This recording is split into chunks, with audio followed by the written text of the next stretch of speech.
So China accessed voter databases. The same thing, by the way, that the Democrats and the courts are fighting for the DOJ not to get from certain states. The same exact stuff China accessed, but our own DOJ is being blocked by Democrats and courts from getting the same information to also evaluate the election of 2020. Tell the folks what you found so far.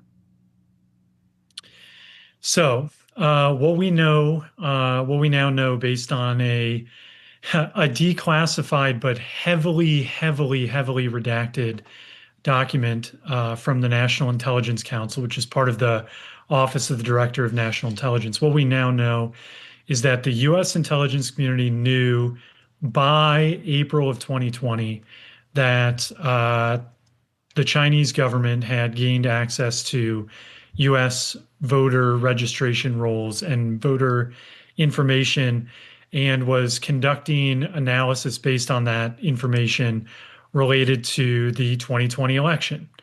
Now, where that fits into sort of the broader piece here, the broader puzzle related to the 2020 election is that the Chinese government was, according to at least some intelligence officials at the time, was attempting to influence the 2020 election to undercut then and now President Trump's reelection chances.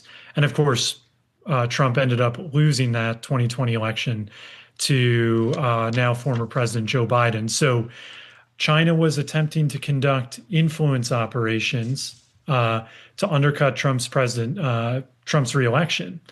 And now we know, based on these declassified documents, that they were using voter registration information, American voter registration information, to apparently assist them in those influence operations. And so there's a lot of information that the intelligence community still has that is still classified.